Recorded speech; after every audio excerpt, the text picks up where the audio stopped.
কেমন আছেন সবাই? আশা করি ভালোই আছেন। আকাশের সবচেয়ে কাছের শহর লারিনকুনাডা। 50,000-এরও বেশি মানুষ জীবনের ঝুঁকি নিয়ে এই শহরে বসবাস করছে। কিন্তু কেন? বিস্তারিত থাকছে অজানা কিছুর আজকের নতুন এপিসোডে। শহরটি পেরুর আন্দেজ পর্বতমালায় অবস্থিত। ভিডিওতে শহরটি অনেক সুন্দর দেখা গেলেও বাস্তবতা হলো সম্পূর্ণ ভিন্ন। এখানে জীবন ধারণ করা আপনার কল্পনার চেয়েও কঠিন। সমুদ্রপৃষ্ঠ থেকে 5,100 মিটার উঁচুতে থাকা এই শহরটিতে অক্সিজেনের পরিমাণ খুবই কম। সেখানকার স্থানীয় বাসিন্দাদের ফুসফুস শহরটির সাথে খাপ খাইয়ে বিবর্তিত হয়েছে, যার ফলে স্থানীয়দের নিঃশ্বাস নিতে তেমন কোনো অসুবিধা হয় না। তবে আমাদের মতো মানুষ যদি এই শহরে যায়, তাহলে তার নিঃশ্বাস নিতে অক্সিজেন সঙ্গে করে নিতে হবে। তা না হলে রক্তে অক্সিজেনের মাত্রা প্রয়োজনের তুলনায় কম হয়ে যাবে, ফলে বিভিন্ন শারীরিক জটিলতা তৈরি হবে। ফিরে আসা যাক শহরটি সম্পর্কে।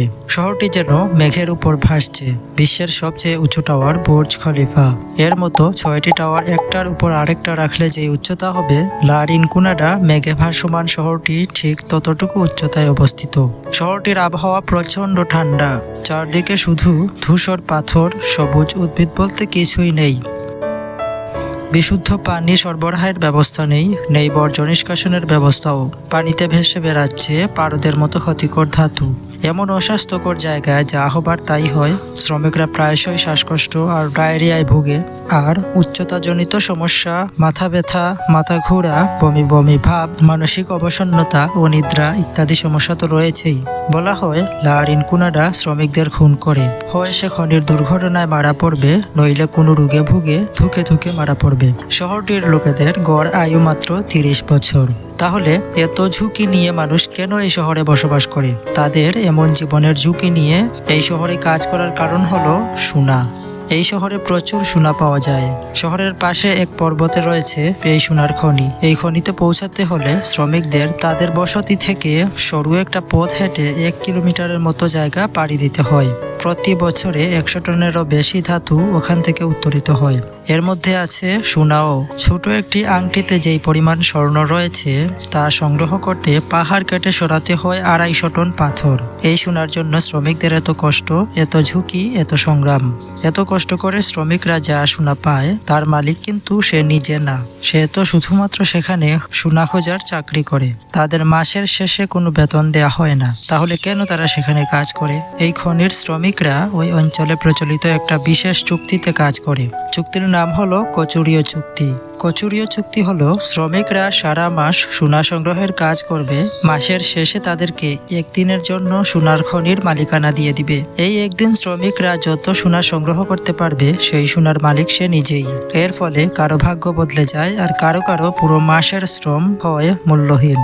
তবুও শ্রমিকরা সেখানে তাদের ভাগ্য পরিবর্তনের স্বপ্ন দেখে যান। এই শহরে নারীরাও থাকেন। তারাও সেখানে সোনা খুঁজে বেড়ান। তাদেরকে বলা হয় পাল্লাকুয়েরাস। তবে তারা খনিতে সোনা খুঁজেন না।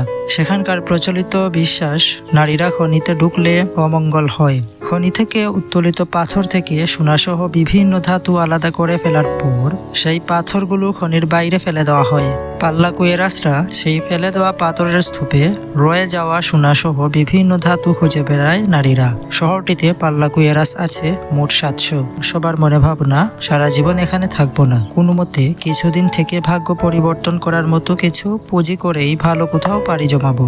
অস্থায়ীভাবে থাকতে এলেও ভাগ্য পরিবর্তন না হওয়ায় অনেকে সপরিবারে বছরের পর বছর থেকে যাচ্ছেন এখানে। এজন্য লারিনকুনাডাকে বলা হয় স্থানীয়ভাবে অস্থায়ী শহর। অস্থায়ীভাবে থাকতে এসে স্থায়ী হয়ে যাওয়া মানুষগুলোর সন্তান হয়। সন্তানগুলো ছোট থেকে বড় হয়, তাদের মৃত্যু হয়, কিন্তু ভাগ্যের কোনো পরিবর্তন হয় না। জীবন এখানে নির্মম। টিকে থাকার লড়াইয়ে জিততে নারী, পুরুষ, শিশু সবাইকে এখানে কাজ খুঁজে নিতে হয়। ভাগ্য পরিবর্তনের জন্য তারা ঝুঁকি নিতে থাকেন। স্বপ্ন আর দুঃস্বপ্ন, ভাগ্য আর হতাশা, দারিদ্র আর প্রাচুর্য, নিয়ম আর আইনহীনতা, নির্মল প্রকৃতি আর বিষাক্ত বর্জ্য সব একসাথে মাখামাখি হয়ে থাকে। আর এর সবকিছুই আবর্তিত হয় শুধু সোনালী স্বর্ণকে ঘিরে।